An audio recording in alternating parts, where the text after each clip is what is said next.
Hey friends, welcome back to my YouTube channel. मैं पूजा आप सभी का स्वागत करती हूं अपने YouTube channel lady bird education में। जैसे कि हम लोगों ने अपने पिछले वीडियोस में देखा, हम लोग ग्रुप डी का एनालिसिस कर रहे हैं सिलेबस का। और अभी तक जितने भी ग्रुप डी के एग्जाम में या रेलवे एसएससी के एग्जाम में जो है क्वेश्चन पूछे गए हैं बायो से रिलेटेड, बायो की सीरीज में ला रही हूँ। अपने पुराने वीडियोज में हमने डिजीज के बारे में देखा था, विटामिन के बारे में देखा था, जीन्स के बारे में देखा था, अनुवांशिकी वाला चैप्टर देखा था। आज हम लोग लेकर के आए हैं सिस्टम वाला चैप्टर। इसमें आज दो तरह के तंत्र के बारे में हम चर्चा करेंगे, एक उत्सर्जन तंत्र और दूसरा कंकाल तंत्र। अभी तक जितने भी मेनली क्वेश्चन इन चैप्टर से पूछे गए हैं, तो मैं आज कोशिश करूंगी कि वो सारे क्वेश्चन जो है मेन सारे हाईलाइटेड क्वेश्चन जो है आप लोगों के साथ डील करूं। और उम्मीद करती हूँ कि आप लोगों को ये वीडियो भी हेल्पफुल होगी। आज के अपने इस वीडियो में मैंने उन सारे क्वेश्चन को कवर करने की कोशिश की है जिनसे कि रिलेटेड क्वेश्चन अभी तक एग्जाम में पूछे गए हैं। मोस्टली क्वेश्चन इन्हीं सबसे आ जाता है। जितना भी ग्रुप डी और एसएससी के एग्जाम होते हैं या रेलवे के एग्जाम होते हैं, उसमें जो इन चैप्टर से क्वेश्चन होते हैं वो ज्यादातर क्वेश्चन जो है यहीं से होते हैं। मैं 100% क्या आएगा ये तो कोई भी नहीं बता सकता है, लेकिन मैक्सिमम जो एक कट ऑफ मार्क्स को टच करना होता है, मैक्सिमम हम क्या पढ़े, क्योंकि हमने जो अपना पुराना अभी एनटीपीसी का पैटर्न देखा, उसमें देखा कि कैसे ट्रेडिशनल क्वेश्चन ही पूछे जा रहे हैं। तो आगे भी उम्मीद है कि कम से कम पास होने के लिए और कट ऑफ टच करने के लिए तो इतने क्वेश्चन जरूर पूछे जाएंगे ट्रेडिशनल मेथड से। हाँ, कुछ क्वेश्चन एग्जाम के कट ऑफ को हाई बनाने के लिए जो है कुछ क्वेश्चन टफ पूछे जाएंगे।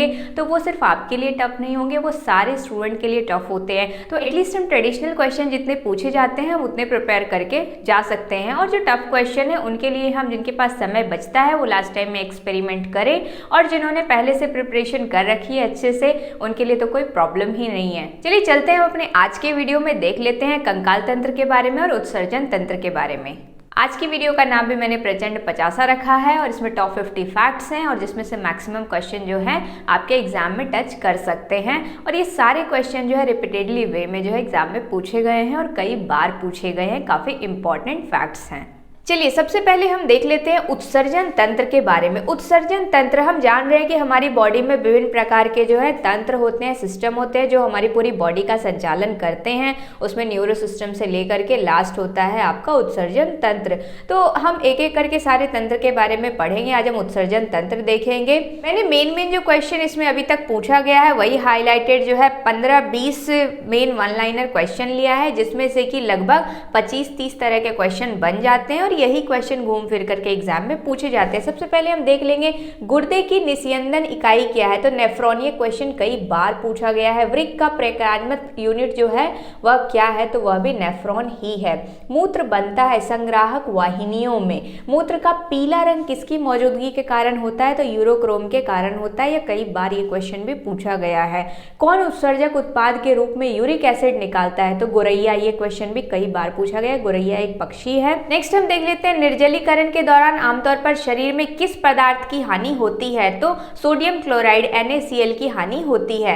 मूत्र के स्रावन को बढ़ाने वाली औषधि को कहते हैं डायूरेटिक कहते हैं इसको। सामान्य मूत्र का घटक क्या है, तो यहाँ पे मैंने मेनली सामान्य मूत्र का घटक ही ले लिया है, क्योंकि इसी में से जो है अलग अलग तरह के क्वेश्चन बना करके पूछे जाते हैं। आपको 4 ऑप्शन दे दिया जाएगा, कोई एक जो होगा घटक नहीं होगा तो उसको ऑड वन आउट करना होगा, आपको टिक करना होगा।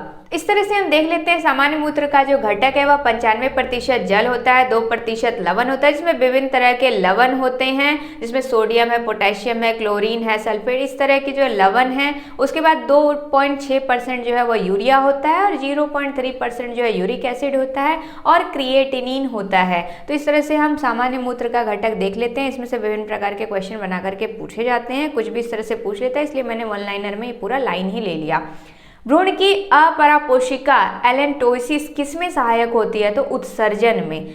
वह अंग जिसमें पानी, वसा तथा विभिन्न कैटाबॉलिक अपशिष्ट उत्सर्जित होते हैं, तो वह किडनी है, वृक्क है। वृक्क से कई क्वेश्चन पूछा जाता है, हमने ऊपर भी देख लिया कि उसकी निस्यंदन इकाई क्या है, नेफ्रॉन है। प्रकार्यात्मक यूनिट क्या है, तो नेफ्रॉन है। नेक्स्ट हम देख लेते हैं हेमिकॉर्डेटा में उत्सर्जन किससे होता है, तो हेमिकॉर्डेटा जो है समुद्री जीव आते हैं मुख्यतः इसमें, तो कोशिका गुच्छ से इसमें जो है उत्सर्जन होता है। शिरायुक्त हृदय किसमें होता है? तो मत्स्य में होता है शिरायुक्त हृदय। मानव गुर्दे का रोग क्या है? इटाई कैडमियम की कमी से होता है। कई बार यह क्वेश्चन पूछा गया है इटाई रोग के बारे में।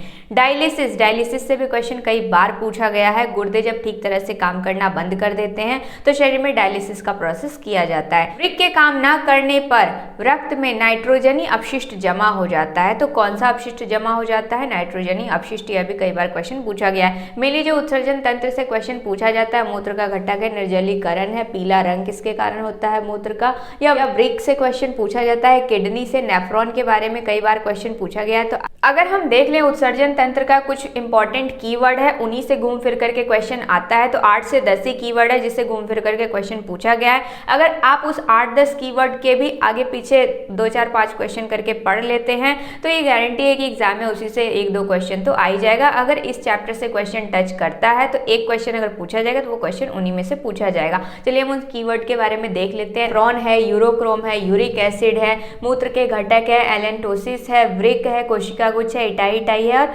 गुर्दे हैं, नाइट्रोजनी अपशिष्ट है। तो इस तरह के जो है ये 8-10 जो है आपका कीवर्ड्स हैं। इनको भी आप अगर अपने माइंड में रखते हैं उत्सर्जन तंत्र से तो आप बहुत चांसेस है कि आप वहाँ क्वेश्चन छोड़ के नहीं आएंगे। नेक्स्ट हम देख लेते हैं कंकाल तंत्र के बारे में, स्केलेटन सिस्टम। इसका भी मैंने 15-20 ही टॉपिक ले लिया है और इसमें भी कुछ इंपॉर्टेंट कीवर्ड्स ही हैं। हम पहले मेन क्वेश्चन देख लेते हैं जो अभी तक पूछे गए हैं, बहुत सबसे ज्यादा बार पूछे गए हैं ट्रेडिशनल में। तो अगर हम इतने भी करके चले जाते हैं तो वहां से अगर एक क्वेश्चन भी पूछा जाता है तो गारंटी है कि इनमें से वो क्वेश्चन जरूर रहेगा, इनसे जुड़ा हुआ ही रिलेटेड ही क्वेश्चन रहेगा, आप कोरिलेट कर पाएंगे। और एलिमिनेशन मेथड से अगर आप डायरेक्टली जान नहीं भी रहे हैं तो भी आप अगर इन चीजों को जानते हैं तो आप एलिमिनेशन मेथड से जो है उस क्वेश्चन का आंसर दे सकते हैं। तो चलिए पहले हम देख लेते हैं मनुष्य के शरीर में कुल कितनी हड्डी होती है? तो 206 हड्डी होती है। बचपन में लगभग 300 होती है और बड़े होते होते जो है एडल्ट होते होते 206 हड्डी बच जाती है। मानव शरीर में सबसे लंबी हड्डी फीमर कई बार पूछा गया है, थाई बोन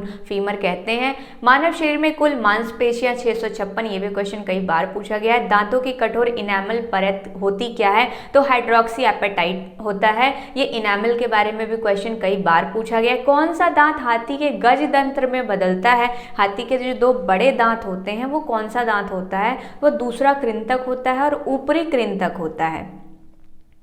नेक्स्ट हम देख लेते हैं औसत मानव मस्तिष्क का वजन कितना होता है? तो 1360 ग्राम होता है, 1.36 kg होता है। स्टूडेंट को कंफ्यूज करने के लिए दे देता है केजी और ग्राम में, ध्यान रखें 1360 kg दे देगा, 1360 ग्राम दे देगा। और ये क्वेश्चन कई बार पूछा गया है, 100 बार से ज्यादा ये क्वेश्चन पूछा गया है। नेक्स्ट हम देख लेते हैं किसी पेशी में संकुचनशील प्रोटीन क्या है? तो एक्टिन तथा मायोसिन है। किस कशेरुकी में बही कंकाल नहीं होता है? तो एम्फीबिया उभयचर में। स्तनपायी मैमल में पसलियों की संख्या कितनी होती है? सबसे ज्यादा जो है मैमल में ही पसलियां पाई जाती है। मानव में कुल 12 जोड़ी पसलियां पाई जाती है, 24 पसलियां पाई जाती है, दोनों साइड 12-12। सर्प के पश्च भाग में लगभग 200 से 400 पसलियां पाई जाती है। ओडोंटोलॉजी जो है विज्ञान की एक शाखा है, किससे संबंधित है? तो दांतों से संबंधित है। अकल दाढ़ तीसरी दाढ़ होती है। ऑस्टियोसाइट पाए जाते हैं अस्थि में। नेक्स्ट हम देख लेते हैं सिग्मा रूपी बृहदांत्र किसका भाग होता है? तो बड़ी आंत का भाग होता है। महारंध्र जो एक द्वारक है कहाँ होता है? तो कपाल में होता है। महारंध्र से आप कंफ्यूज मत कीजिएगा क्योंकि फोटोसिंथेसिस के प्रोसेस में भी रंध्र होता है, स्टोमेटा, तो काफी ज्यादा कंफ्यूजन क्रिएट करता है। दोनों बॉटनी का ही पार्ट है, सेम है, तो वहाँ कंफ्यूज करने के लिए रंध्र, उस रंध्र का भी उपयोग कर लिया जाता है ऑप्शन देने में, लेकिन वो गलत होता है। स्टूडेंट कंफ्यूज करने के लिए उस तरह के ऑप्शन दिए जाते हैं। मानव शरीर में पाया जाने वाला सबसे कठोर पदार्थ जो है वो इनामल होता है। दंत, नाक में उपास्थि पाई जाती है। कान में कुल 6 हड्डियां होती है। सपाट अस्थियां खोपड़ी में होती हैं। शरीर की सर्वाधिक प्रबल अस्थि जो है जबड़े की अस्थि होती है। सारे जो है मेन क्वेश्चन है, कई बार क्वेश्चन पूछे गए हैं ये रिपीटेड वे में। कहीं से भी अगर कंकाल तंत्र से क्वेश्चन आएगा तो चांसेस है कि वो यहीं से क्वेश्चन जो है पिक कर लिया जाए। इस तरह से हमने अपने सारे इंपॉर्टेंट क्वेश्चन को देखा, फैक्ट को देखा। मुझे उम्मीद है कि आप लोगों को ये काफ़ी हेल्पफुल होगी। अगर आपको वीडियो पसंद आ रही है तो लाइक शेयर सब्सक्राइब जरूर करें। मुझे कमेंट करके ज़रूर बताएं कि आपको कितनी हेल्पफुल लगी, आपने आज की वीडियो से क्या सीखा। इसके साथ ही आज के लिए बस इतना ही, मिलते हैं अगले वीडियो में। Thanks for watching.